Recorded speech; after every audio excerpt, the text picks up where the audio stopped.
Download all the Sly Show podcast at theslyshow.com. No invite podcast.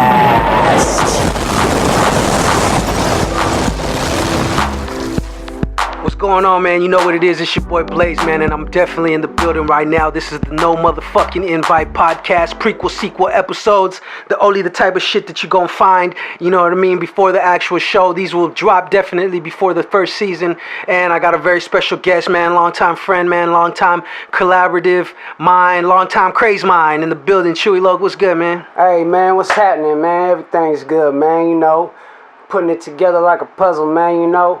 We over here doing it real motherfucking big, you know what I'm saying? Doing it larger than a giant, you feel? Real gigante. Real gigante. Real gigante. Man, so check it out. We in the building right now. Of course, we're in Koncrete Jungle Studios for those that don't know. And we finna get into that, man. Excuse me, you know, I just ate something good, so you know. You know what I'm saying? Yeah, but we're going to get off into this podcast, but I want to give the people, the listeners, man, I always want to give them a little breakdown of what we got going on for this podcast. This is the No Invite podcast, and basically what it's doing on these episodes, these are the prequel, sequel episodes, and these are basically giving you a little bit of background and more interview-style podcasts, you know, for the audience to get to know people such as yourself, and I've done one with Half, done one with Jizzle the Mayor and shit like that, and a couple other people. So these will definitely drop before the season does. So these will be the audio versions, and it's more background. You know, the No Invite podcast, Chew, really the main thing on it, the main emphasis is it's a panel, and we discuss different things and aspects in the music and culture that we do. You know what I mean? It just doesn't got to be music. We do politics, we do religion if it gets to that point. You know, those are things that take a long time, so we don't really touch on them as much as we should, but we can, though. Yeah. But for now, we're going to cool out. We're going to make this more about, what's it called, Chewy Loc, and what he been up to. So how you been, man? Man, I've been good. I've been great. Matter of fact, I'm blessed right now, man. Blessed, man. Blessed up, man. Blessed. That's what's up, man. Yeah, most definitely, bro. I mean, very much, bro. I see you moving. I see a lot of the things that you've been doing lately, man. A lot of videos, hot videos. You had that song with Gucci, man, that came out.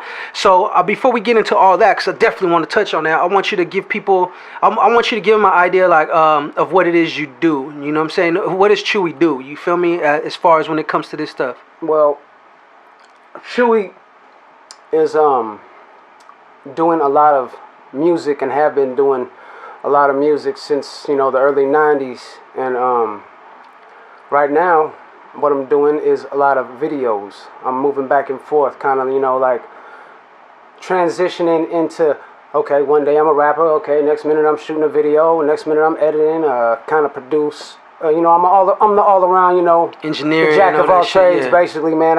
I'm the one-stop shop. The only thing I don't do is press up the CD, brother. That's you what's know? up. Definitely a businessman, bro. Yeah, definitely got a lot of shit going. It's a good thing. I got a lot of things on the table right now, too, so. So you say you started off in the 90s. Where's the first place you ever recorded at?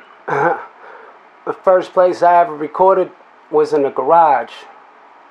Whose garage? With Booyah and Big Nate from the track. You feel me? Yeah. Is this on a 4-track? This is on. No, it was a digital 8-track, I believe. And he took me to some studio across the street from 7-Eleven in Pittsburgh, and I remember my first verse. First verse. Can I get a bar of that? Can I get a bar of the first verse? Just one bar here and there? Because I always ask that. You kind of kicked it off for me because I asked people, do you remember your first rap? Yeah, I do remember. Hold on. Okay, let me load the clip, then cock that motherfucker back, pull the trigger, and lay a sucker face flat like a bullet. I'm hollow at the fucking tip. Pull the trigger, you'll be lying on the pavement. Yo, grave minutes, what the fuck I'm saying? You gotta watch your back, cause niggas sure ain't playing. You got them walking down the strip with their Glocks on their hips. But if I catch them slip, then I'm gonna have to take a motherfucking trip to the motherfucking phone. Call up my homies, hit a click, then I'm gone. Down to the motherfucking boulevard, where niggas always act hard, where niggas got straps and they steady try to pull your card. You know, something like that. Yeah. But that was my first rap that I had ever wrote, so it was kind of hard to remember that shit exactly. Yeah, I mean, that's why I asked, though. That's why I ask people to always ask them, and it's the same thing. But I'm keeping it real, though. Some cats don't even remember all of it. They probably remember like a few bars and shit, because, you know what I mean, you've obviously been doing it for a while. Give people some history, man, about you, what you've been like musically. How'd you get started musically? Well, I mean, you told us when you did your first rap and where, but how did you get started, like, musically, when you knew you were like, yo, this is what I want to do for sure? Like, you know, I'm I think I could do this and I could swing this pretty good? I think it was when I was younger. I kind of caught a flair for MJ. You know what I'm saying? Michael Jackson. I was just, intrigued and in a trance when that man moved and he danced, and because he's like the best performer on this planet Earth, and he really set the bar high. Yeah. And nobody has caught up with him yet. And fuck with Michael. He had me moving around and dancing pretty soon. When I got older, I was still, I love music.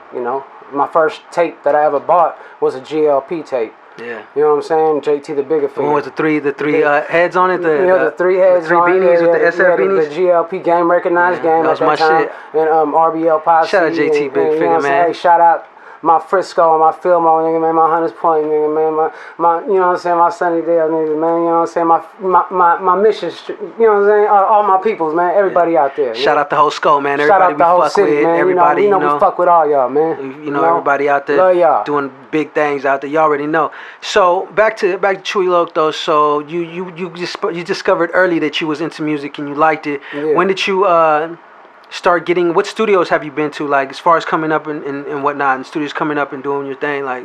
Well, I started at not back door. First I started at 1134 Garage. We called that garage, we called the garage the Garidian. The Garidian? The Garidian.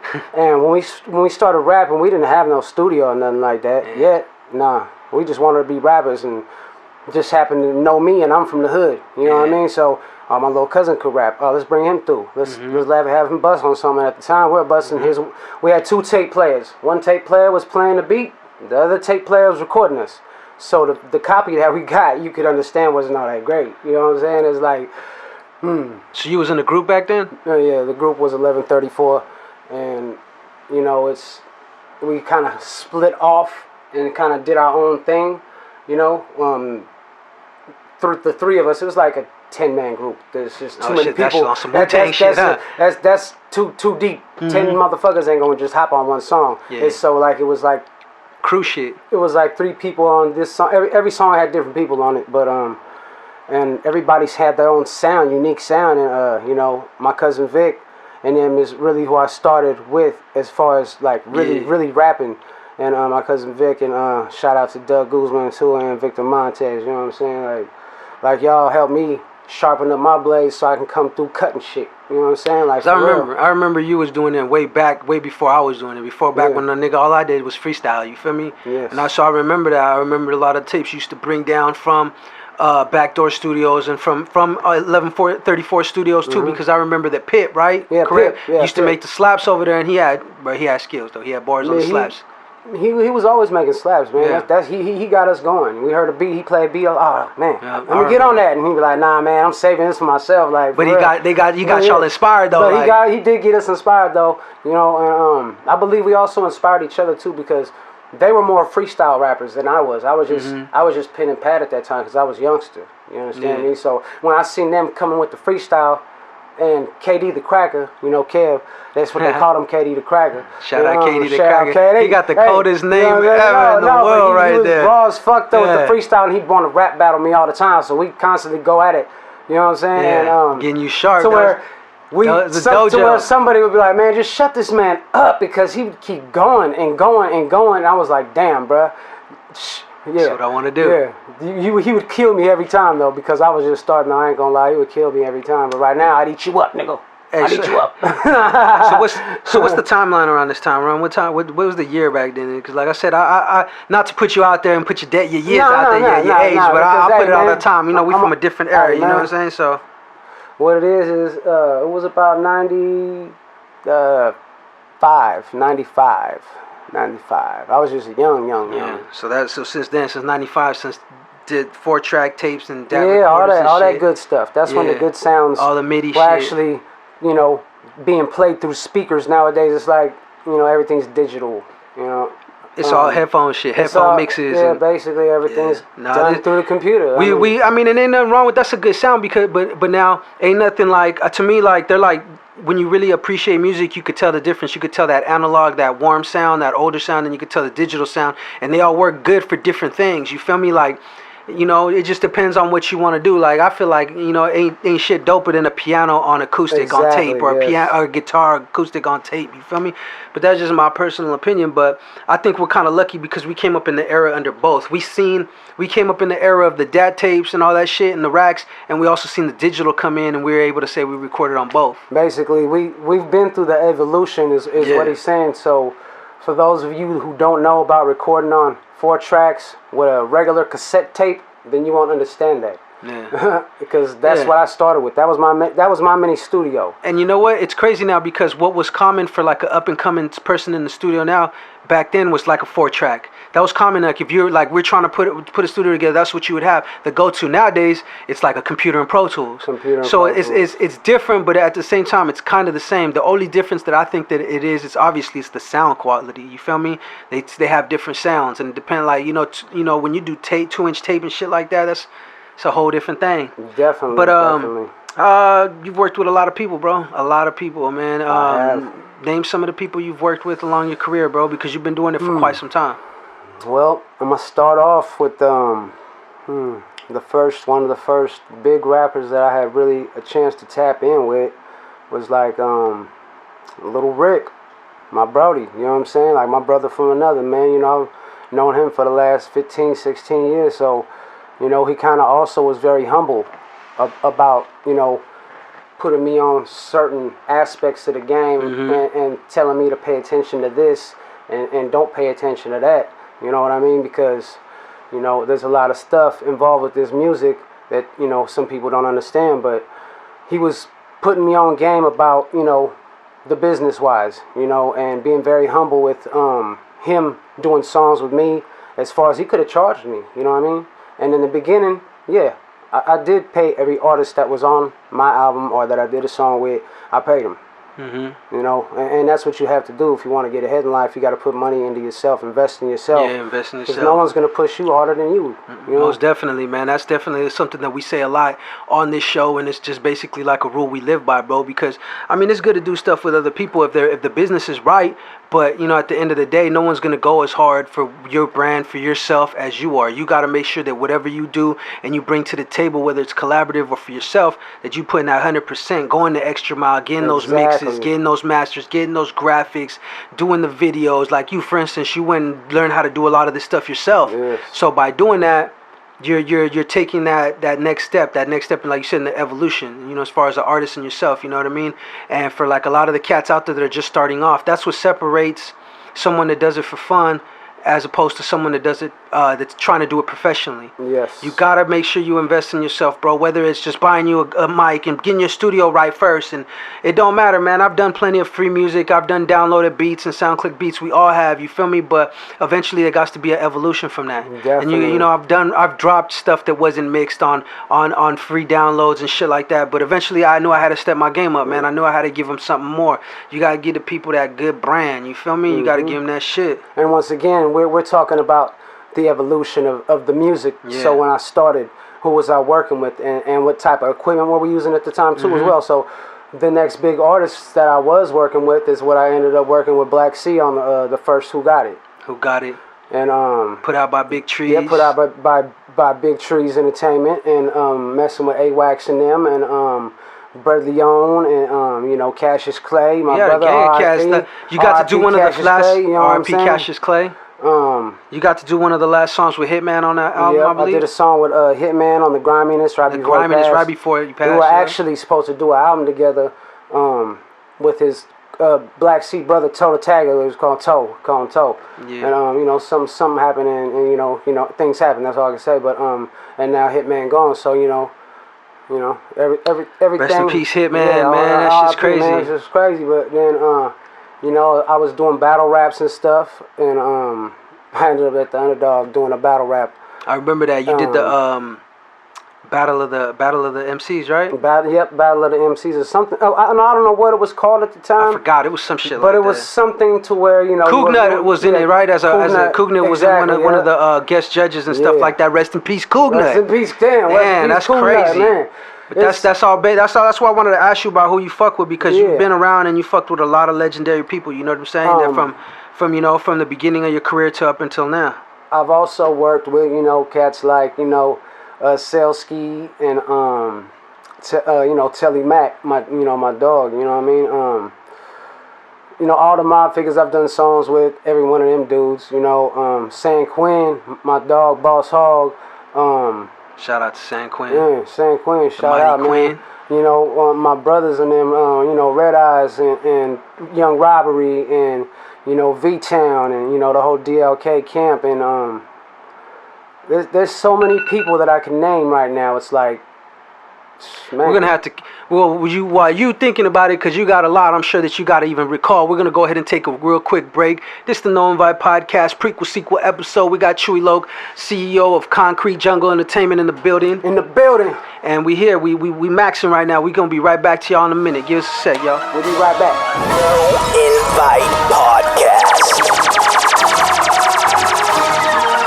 What up, y'all? We fucking with it weekly. Check us out. No Invite Podcast is what Blaze and Half. Follow the No Invite Podcast on Instagram. No_invite_podcast.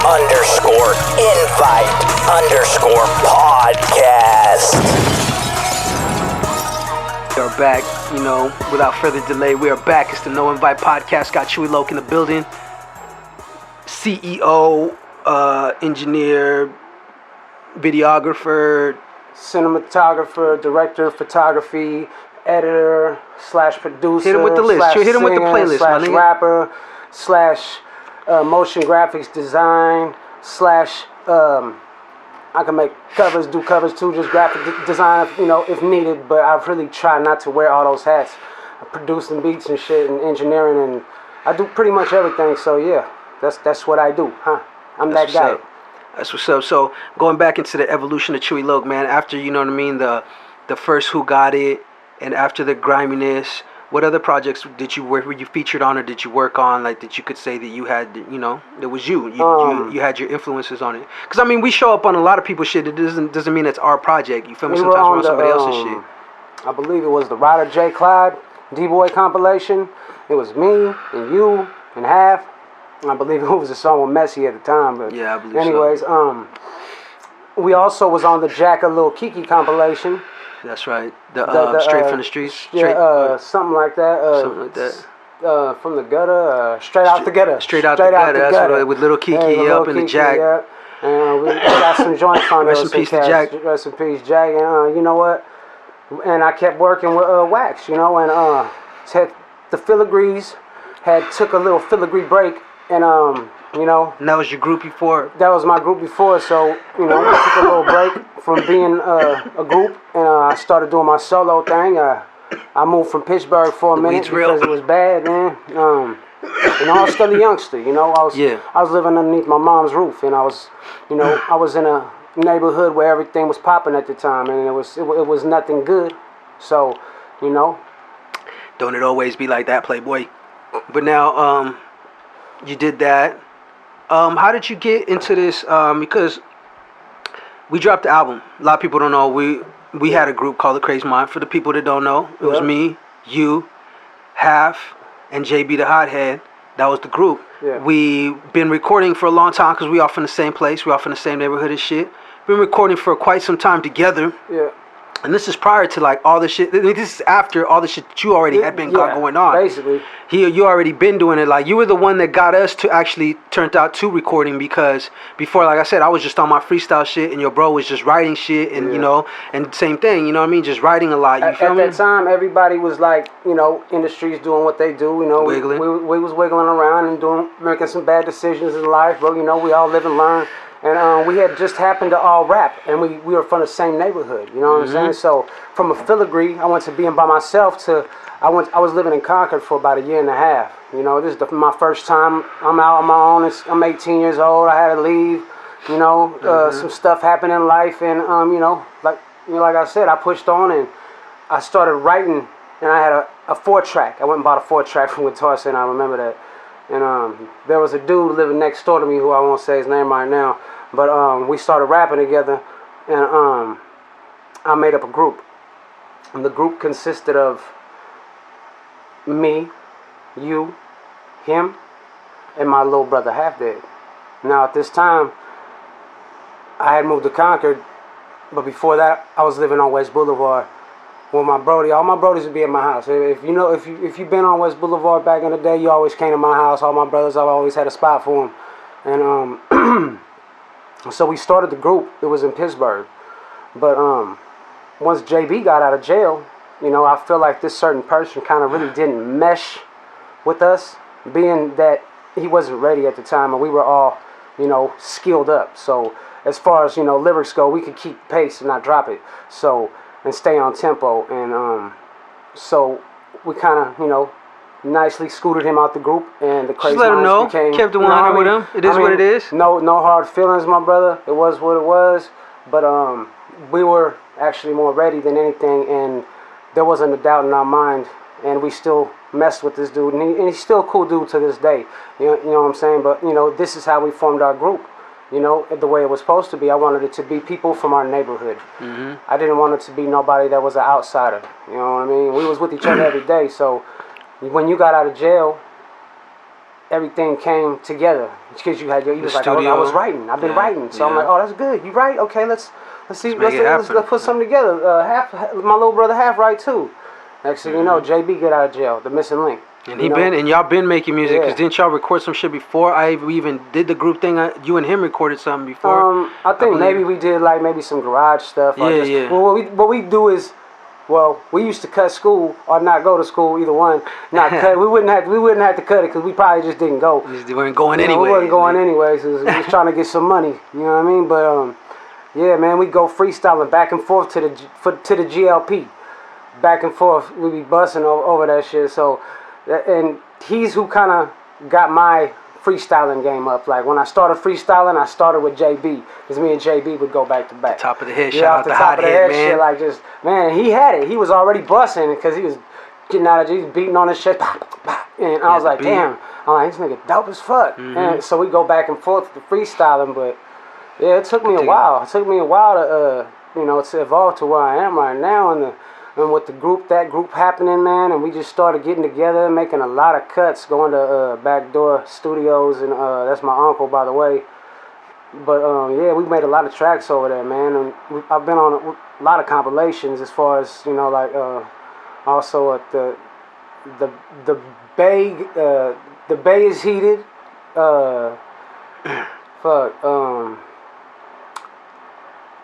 Mostly all the DLK stuff, like Hood Files 1 and 2, Northern California Gangsters and Thugs Volume 1 and 2.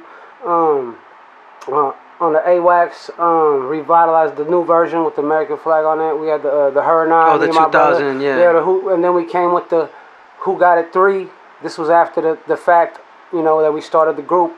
So we put that first group song that we ever did on the Who Got It, and many more, I believe, and we made that album very hot. Yeah, that Who Got It 2 was tight, man. Had a lot of good songs on it, a lot of dope artists. Excuse me, the Who Got It 2, Who Got the Answer. But yeah, man, it was good times back then, man. It was a lot of rappers that were talented, and we were actually messing with each other. We all from different hoods and stuff like that. Like, most definitely. Like Cassius from the West, Brother Leon's from the West, Mingo was from the Low, and Lil Man was from out there too. And we was just messing with everybody at the time. And my little bro Kanai. It was a hype time that time, though. It was lit. The whole Bay was lit. That was like. And actually. That's when the hyphy movement, the whole shit was cracking. So yeah, definitely. The Bay was already lit, and we had been making music prior to the hyphy movement.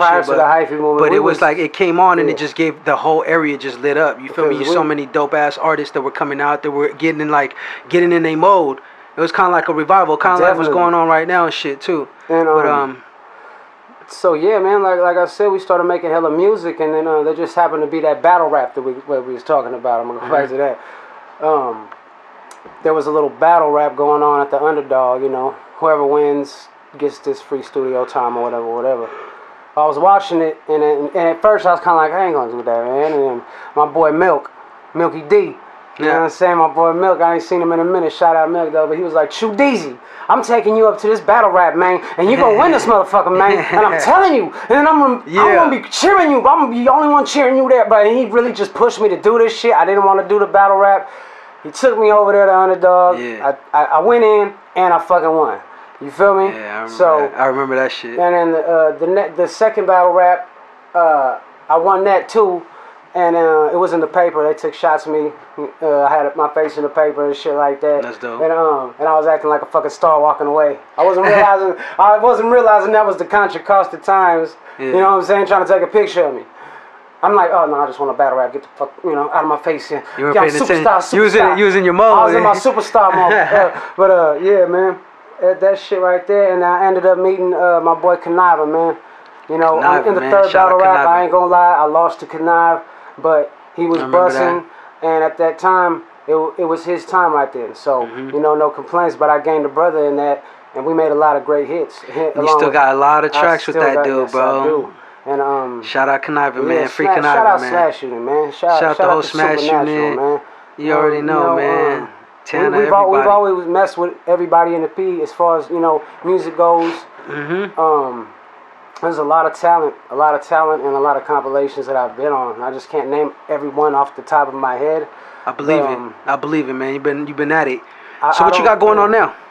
Right now, what I had going on is I'm working with DLK. I'm shout out DLK, everybody over there, Young Robbery. Dirty J, V-Town, Telly Mac, Young Robbery. Shout out Telly Mac, man. For real though. Boo Banger. Shout out all them dudes, man. Mac Malls and the fucking everybody that has ever repped for DLK, like Mars and Swindler and Swin. Shout out Mars. All the Felon Gang. Shout out all the Felon Gang, man. Shout out to all them. And got records with them too, classics. I've dropped a lot of music with them, and they've really been pushing your boy, and I ain't got nothing but love for that because you know what? Off top. We all help each other out, and they really helped me out, and they've actually put me on songs that some people in Pittsburgh probably could never get on. You know what I mean? Like I hopped on a song with Gucci twice. I just dropped 2 singles. Calculations from the Purge season, Volume 1, and also Vacation. And now on the first one, Calculations on iTunes, on his account, we were for 1.5 weeks. We were #1 seller. So I believe that's a good look. I felt good about that. That's why I wanted to ask you what you got going on, man. I know you've been moving around doing all kinds of stuff, bro. And you can go on Pandora right now and also listen to the Vacation with Gucci Mane song we got up there. So it's a good feeling, Also putting together the Project Presidents with me and Red Eyes. That's what's up. Everybody's featured on there. From Zone 28 Grams from Houston, Texas, to, Little Rick from the Ridge, the Boss Hogs, the San Queens, the A-Waxes. That's dope. Y'all been working, huh? Stack Paper, V-Town, Telly Mac, Young Robbery, y'all featured on there. Brett Leone, Cassius Clay, Jizzle the Mayor, it's a lot of people. It's a lineup. It's a lineup. It really is a lineup, and they're all stars. Like everybody has a different style, but everybody's from everywhere. That's why it's Project Presidents. It's not just a West Coast or Bay Area thing. No, it's worldwide. We're just trying to take it worldwide with that one. And got people from everywhere. That goes as far as any music that I do. I don't just stick to one specific style. You know what I mean? So the other projects that I got going on is. We're also dropping a mixtape and an album. We're bringing the group back, and we're gonna have a lot of music coming towards you. Crazy Minds album. Crazy Minds. Compilation mixtape. Still all kinds of shit. Coming mixtape. All type of shit gonna smack you in the face, man. Videos and all the shit. Speaking of videos, what's up with the videos, man? What videos have you directed lately? Because I definitely want to talk about that for sure. Oh yeah, man. Cause I know you just did a couple hot ones, man, for sure. I definitely just did a couple of hot ones, and some of them are like interludes and stuff like that. A lot of people are making like Instagram videos for like 60 seconds or whatever, but it'd be like a verse and a half video, like just to promote. So I've been doing a couple of those. I did one of those for Stack Paper. I just dropped the No Rats with Boss Hog from Thizzy and T. Shout out my dog, Boss Hog. You know what I mean? That's what's up, man. Shout out Boss Hog, man. Shout out Sav. You know what I mean? Shout out Lex Lou, shout out 9 Millie, you feel me? Shout out my boy Millie, man, what up though? Shout out to the whole crest, and it's a real good feeling right now to have all these projects going, and all these people that we're working with blessing us, you know, because we're so blessed to know some of these legends and some of these guys that are right underneath becoming a legend because they like right there with us. Yeah, and they you know, pushing, as far they doing as their far shit. as far as knowledge goes, music wise, we're on the same level, and it's always good to be on the same level with people, you know, because there's, you know, a lot of talent out here right now, you know. Yeah, most definitely. But what you gonna do with That's it? the wave. What you gonna do with it though? You gotta follow through, man. That's always been my thing, man. If I say I'm gonna do something, if I say I'm gonna do something, I like to get it done. You feel me? Somehow, some way. This podcast thing was just something I dreamed up, bro, and I told myself I'm gonna do it, and I let it be known I was gonna do it, and that was it, man. And it's coming together, same thing, man. You know what I mean? It's a beautiful thing, man. It's a good feeling too. You know what I mean? Hell yeah, to say you're gonna do something and actually get it done. Get it done, man. You stare at it and look, be like, here it is. We doing it, man. I mean, people put out music nowadays, but I don't think the music game. I'm just gonna keep it real. It's oversaturated. A lot of people, you know, put out, you know, shit that sounds like other people's shit. Just be yourself, and it'll be all right. So, I've always stayed myself with this music too, because, you know, it's tough now on the originality tip. So when they come at me with a video, I'm trying to, you know, find my way to make their stuff work. And when Boss Hog came at me with this last one, the No Rats, I kind of had a little vision. He kind of had a little vision, and you know, we made it happen. And I've been shooting with Brad Leon lately. I just did the Run Forest Run. I seen that, man. I seen Mars, that. the head coach. Shout out to the whole squad out there. We dropped that Fast Lane recently too, and let me see. From the Bay, you know, DLK with V-Town, Red Eyes, and Young Robbery, and A-Clam on the Hook, man. You go check that video out on rapbay.com, man. It's hot. Out now, huh? Out now. It's out right now. So, and That's you know, I got a lot more projects coming up with a lot of people. I mostly directed my own videos. But and started a while back too, and I'm only getting better every time. It's just hard to focus on one thing at a time. I'm like multitasking here and there. You do a lot. Yeah, I do a lot. I do a motherfucking lot. I think when you're trying to do this kind of this music, this entertainment shit, you definitely got to do more than one thing, and it's tough. Like you said, it's tough to focus in. Sometimes you just got to lock in on one thing and block everything else out. But that's hard too. It is too, because now I'm focused on being this director. You know, this director of photography, setting up the scene. Okay, let me set up the scene. Okay, now I got to put you guys in place and tell you how to move, and then go ahead and edit that shit. Put it together. Drop it down. It gets hard. It gets. And that's just one aspect of what you do. It gets kind of irritating because you want to finish something and you can't get that one effect that you want right. But it's like kind of like editing as far as, you know, audio goes, but you're adding effects, you know, visually, not you know, orally. So basically, oratorily. Yeah. But what's it called? Most definitely, that's like I'm saying, like the whole creative. Remember we were talking about that shit earlier. When you're a creative person, that's just kind of one of the things that we have to deal with. You know what I mean? Because you always want to take it to that next level. And sometimes you can't always knock it out for whatever reason. And a lot of times it does though. Sometimes it be home runs. Then you just straight out the gate. Oh yeah, most definitely. But for me, it all depends. Like I like rapping. I like rapping in different studios. It makes me feel better because I'm always in my own. It's more inspiring. But I am comfortable with my own shit. But actually, when I go to another studio, I get more juice because I get to actually let loose. Bro. You get to vibe out. It's not me recording. Okay, I could be the artist right now. I don't have to worry about recording nobody. You feel me? But lately, I've actually had the chance to sit down and you know, finish a whole album. You know, How about that, guys? It took a fucking while. I tell you that, man. You know, it took a fucking long time. It was already kind of recorded, some of it, but you guys gonna hit. I could show it better than I could tell it. So we could say, Chewy got an album on the way. Is what you're saying? Yes, the cover is done. It's done. It's ready, and it's grand.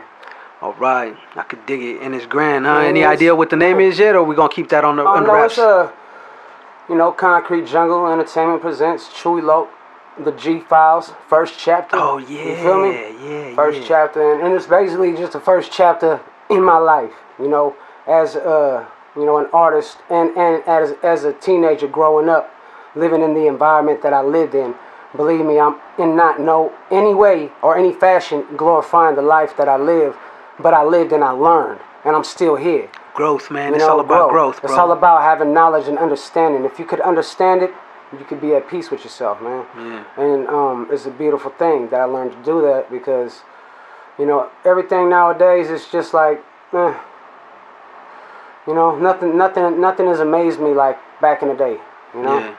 Everything's just regular now. Everything's just regular now. So. And that's what I think makes it hard, like you said, like when you know, not to touch off too much off what you're saying, but like going back to what we were talking about with the music, it's like every, you know, it's like back then everybody wanted to be original, everybody wanted to sound like themselves. That doesn't mean there wasn't people that didn't have, you know, the same similar styles or sound like other, but everybody was trying to do it their way. You feel me? And what I did, I feel like that made it a lot more creative. Yes. See, you know what I mean? And then now, like with the oversaturation, and you got, you know, a lot of people, some are gimmicky and some are not. Some are really about the art and their music, and, you know, some of it's different. And like I said, I don't hate on none of it. What I don't like is like when people, like, you know what I mean, like assume somebody else's identity. Basically, it's like it used to be like you wanted to be like yourself. Yeah, basically, I mean? yeah. Originality. That's why I kind of stay to my style, who I am. Yeah. Cause I do have many Can't different nobody styles. be you. Can't nobody be you better than you, man. Exactly. And that's the best advice I can give to anybody. Real shit. Is know who you are. Is know thyself, and keep it pushing, man. Cause you know what? Do your own music. Cause when you are you, then somebody is gonna hear your music. Oh shit, he's standing out. Oh wait a minute, he don't sound like them guys over there. You sound like a million motherfuckers. Yeah, he don't sound like a million motherfuckers. So, but like I said, no hate, I ain't hating on nobody, but I'm just being not me. at all, no hate. And I'm not gonna change my style for anybody.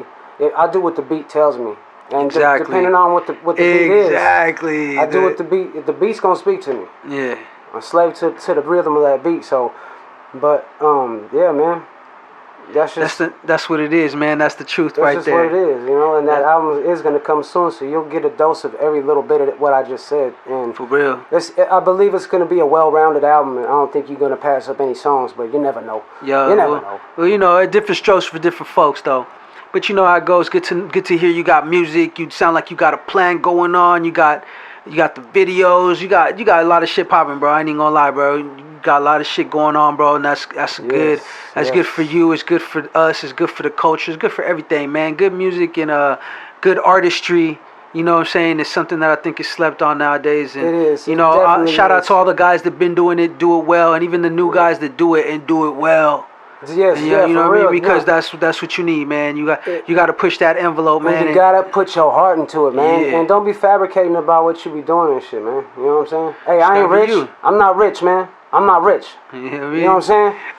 I ain't rich. I do get money, but I'm not fucking rich.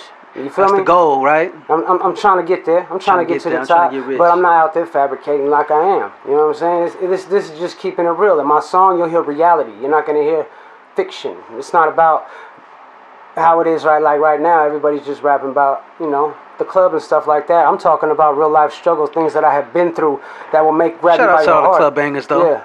But I know what you're saying. I get what you're saying exactly. My album is not just the club. Yeah, your album has substance. No, I love all that. I love that shit, but it's not just that. Yeah. You know, you got substance. It's well rounded. I have substance, and there's a lot of depth into it that'll grab you. And I know a lot of you have been in these situations, so it's gonna be a good feeling when I put that out.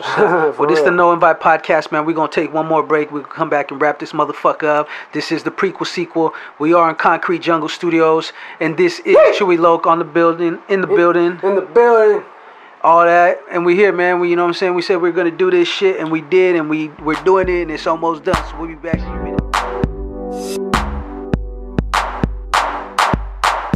Blaze. Skiggity scat, we back. You know what it is, man. It's Blaze in the building. What's going on with it, man? We got Chewy Loc right here, man. We back. Man, we in this motherfucker, man. That's all I can say is that it's a beautiful thing, man. When you make good music, man. For real. Music is everything. Music's why we do it, man. That's the whole reason. And you turn it into a business and it pays you. And like they say, man, if you do what you love for a living, you never work a day in your life. So I'm told, right? So that's how I'm trying to get man, I love to do this. I know the reality of it. I got to keep hustling. I got to keep grinding. But at the same time, I love to do this. So if I one day could turn my passion into a paycheck, man, then I'm winning. I won. Hey, I believe that's what the whole meaning of this right here is, man. You know, getting to know who the rapper is so people can feel and place a voice to the face and actually know some more in-depth detail of my life. You know, because it's not, the rapping is a reflection of my life. You know what I'm saying? Yeah, most definitely, and it all starts with the music. The reason Yeah. why we're here, talking about having what we have to talk about, is predominantly because of the music. Like I said, what you do, what you've been doing, that's predominantly what's like one of the driving forces in this whole shit. Because if it was for the money, I would have stopped a long time ago. I do it because I love it, man. You know, and I fucked with everybody. You know, I fucks with everybody, man. You know. I ain't got no hate in my heart towards no one. I'm trying to be a cool dude, but now at the same time, man, don't cross the line, man. When we on stage and doing our thing anywhere, please. Up top, man. You know what I'm saying? Always, please remain to be respectful at all times as we do the same thing. Because we will do the same thing as long as you respect us, man, and that's all we ask for.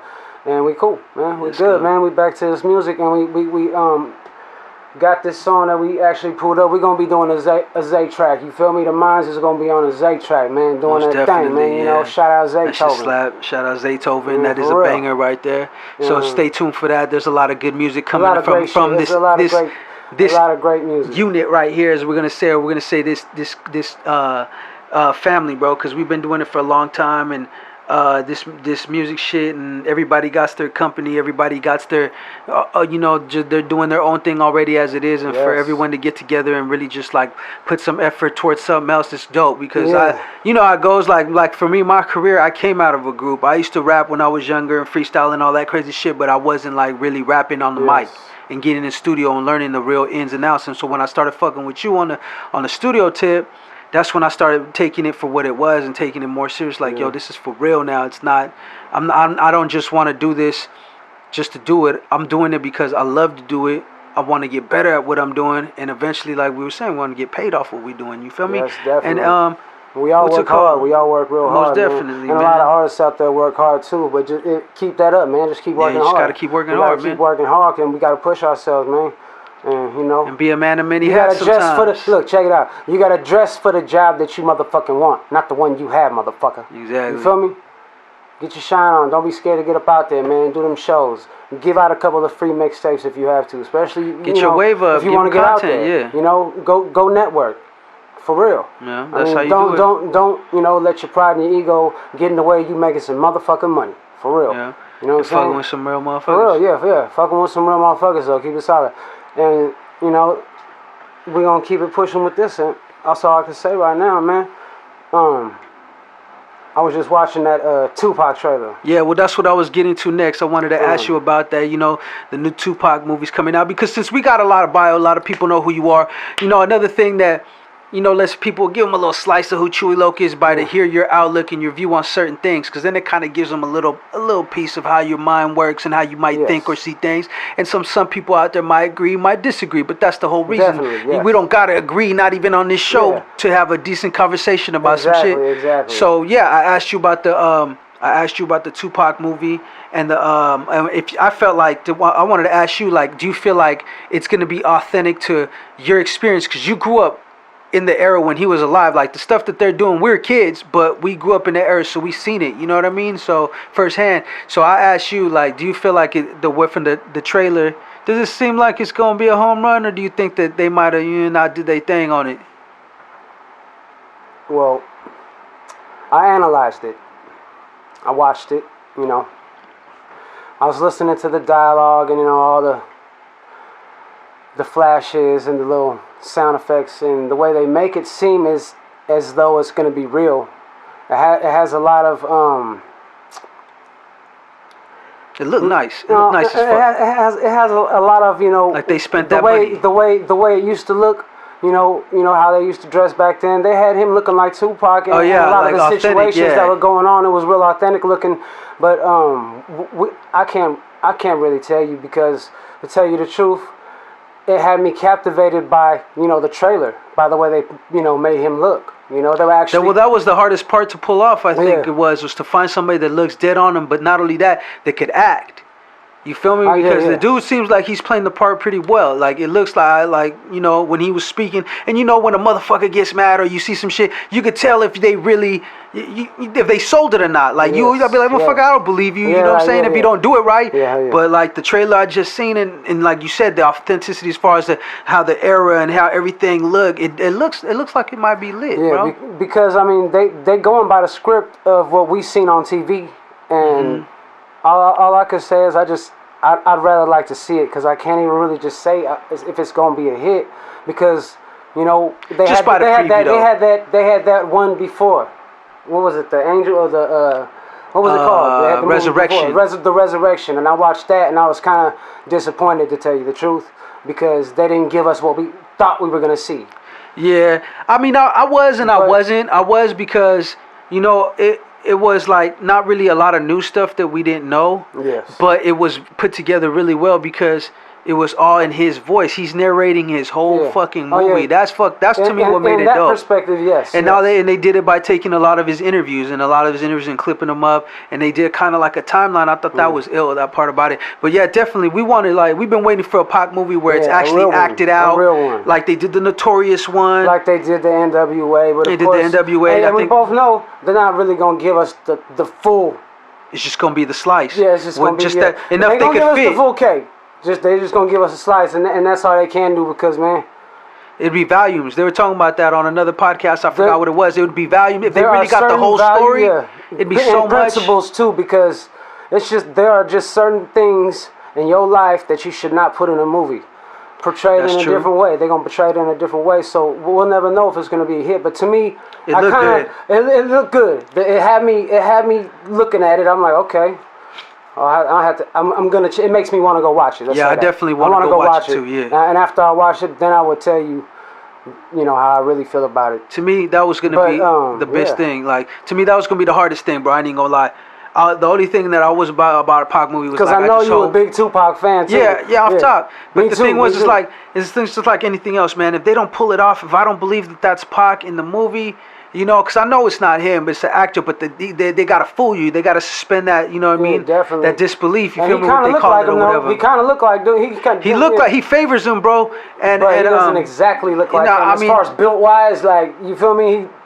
Maybe a little taller or something. I don't know. They got as close as they can. The rest, I feel like, it's all gonna be on his acting. If his acting's believable, if we could believe it, then that's it. It's a home run. And I feel like, and from what I seen, like I said, the scenes, because I just seen a different trailer. The other one I seen was just like kind of like I think the first or second one, so it was kind of like just, you know, the regular TV trailer one. And then, you know, they got other trailers. I think that was number 4 or whatever we seen. That one looked more intense and showed a lot more shit. And I was like, know what, that one looked more like a movie. That's the one that had me captivated. Exactly. Because I was watching it, because it got my attention. I said, okay, it got my attention. It looks like it looked like it might be something, but let's wait till I see it, because like, and the way I say I was kind of disappointed in the way that I, you know, saw the last one. It was in your perspective, it was very good. Because now I'm looking at it like how you did. Okay, he narrated from an aspect like that. Yeah, they made it seem like it was going to be a movie. Yeah. In the trailer. So when I got there and saw what I saw, I was like, oh, this is not a movie. Not a movie. It's like a documentary. It's kind of like a documentary, but but at least that's a piece of his life that we can, you know, go back to. But that's why I said that to say this. I'm just gonna wait for this one to drop because to have the official answer. Yeah, to have the official answer. That's what we're doing though. We just part 2. We just conversating about it. That's what I wanted to ask you, because I like, you know, people that actually lived it, know his music and like it, because a lot of people that don't know his music nowadays neither though, and ain't nothing wrong with that neither. Yeah. But it's good. It's good that they have movies like this because they could take that art, just like NWA when the Straight Outta Compton came out. They said they seen a increase in their sales and the whole NWA and all their chart. They even charted again, I think, if I'm correct. They charted again for those songs based on the strength of the movie because it brought it to a whole new generation and a whole nother masses. And they actually, you know, now they kind of got to see kind of in our mind what we saw when we listened to these cats. Well, yeah, it was like... They got to see it visually now more like in you know, these young cats that didn't grow up listening to them. I used to watch the NWA videos and the Eazy-E. When Eazy-E first came out, he busted out the motherfucking movie screen. You know what I'm saying? Yeah, I I'm like, remember oh that my shit. God, Yeah. that shit was so crazy. And I was watching 2 short videos at that time because I think they was like the only ones doing like videos as far as like, underground rapper open. And you see Too Too Short, Short yeah, on TV. for sure. I'm like, hey, they was doing that. He was the one keeping it lit back then too for the longest. They was doing some stuff back then. You know, we listened to a lot of good music, and the whole history of that is when they put it and make it into a movie. We want to see, you know, what we witnessed. Yeah, and we're not always gonna get it all. You know, not. And we're not as always far gonna as get it as all. far as you know, the controversy that we heard or whatever. But we, you know, like you just said, I know that too. We ain't never gonna get that all. We ain't gonna get it You know all. what You I'm saying? can't give but everything. as far as portraying someone as something that they're not, that's, you know, a little bit, you know, I can't, you know. Can't fuck with that. I can't fuck with that, man. That's Yeah, just, most definitely. Like if they came out and it That's was why- just totally that's a why- lie, yeah. and Tupac's an alien or some crazy no, I'm shit just like saying, that, don't, that'd be don't- outlandish, yeah, bro. don't make him look like a sucker. That's all. Yeah, I'm saying. exactly. Like, 'cause Don't Exactly. That's why it was so hard for like I said for me, because it's like I hope that's what I don't want. Yeah. I don't want it. You know what I mean? That's what would be upsetting if it's like not good acting or if it's like a cheap production, but like it looks really good, bro. Like the we production looks and that very was great. and that's that new thing that's kind of put me at ease. I'm like, okay, it looks good, man, because you know, like I said, you want it to be portrayed, bro, as authentic as possible. We know they're not going to be able to get it all the story, all exactly how it was. But, you know, we wanted to do it justice, man. You know what I'm saying? That's a legend right there. You want to make sure that he gets the best representation possible. You feel me? Because I saw the Biggie Smalls movie, but I never put, I'm going to say this. I never listened to a whole Biggie Smalls album. Never. And I wasn't hating on him or nothing like that. I just heard his songs, you know, playing on the radio and all that stuff. But I know the ones. I know the ones that I like. You feel me? Yeah, I can rap along with them. Everybody wasn't a Biggie fan. Everybody wasn't a Pac fan. Everybody wasn't a Pac fan. Yeah, either, exactly. But, I mean, but it's like, you know, they did some legends, did legendary but I stuff. fuck with the East Coast though, man. Shout out Isotone, man. NYC though. Man, matter of fact, I was gonna ask you about him, bro, but we running out of time though. But look, like I'm gonna say like this, man. First of all, I want to put out where is Isotone, man? Keep it short. Give me a real quick answer. Where's Isotone? Man, Where he's is on the Isotone? under, man. I He's ain't tucked seen away, Isotone. man. We gonna put out a bulletin for him, bro. He's in a chamber, man. He's froze. He's asleep right now. Is he? We're gonna let He him been out. making music though, man. I seen some, man. I don't know. He on my snap, man. I'm gonna hit you, Ice. Don't trip, man. I'm gonna see what's up with you. Hey, But like, check it out. Now that we got that out the way, we put out the APB for Isotone. What's it called? Can you tell these people how to find you? Social media, YouTube. Where's the best way to get in contact with Chewy Loc, man, so they could get a bar of Chewy, whether it's music links, personal links, whatever. the best way to get a hold of me would be on my Facebook or my Instagram, because I don't get on Twitter. I don't really do the Twitter I'm thing. kind of Twitter literate, bro. Twitter literate. I know. That's a new word. I am just a little bit Twitter literate. Yeah. I think I just said it wrong right now. Nah, you know what I'm saying? there is no wrong way to say it. I pat all the ways when you're to say illiterate. it. Shit. Oh shit. Nah, but hey man, yeah, get a hold of me that way, man. Cause if you ain't one of my peoples, you know, and you got my number, you know. Yeah, but if they wanted, let's say the average Joe's listening to this, or whoever wants to fucking get in contact and buy some beats, or whatever, get a collab, man. You got to give them somewhere to get a hold of. You got to go to the real Chewy Loc on Facebook, man, and also Chewy Loc Music on the Facebook, and I got a Reverb Nation also, and search Chewy Loc, and that's about it, man.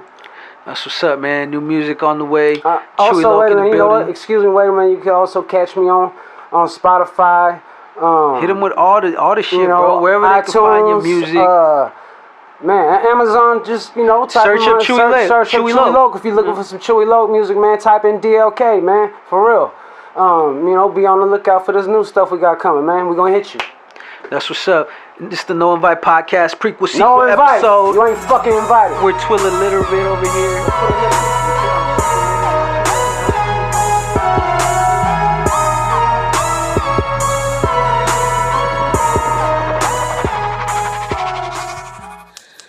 This your boy Blaze, and when I'm fucking sliding in your bitch's DM, I'll make sure that I do it only to promote the No Invite Podcast.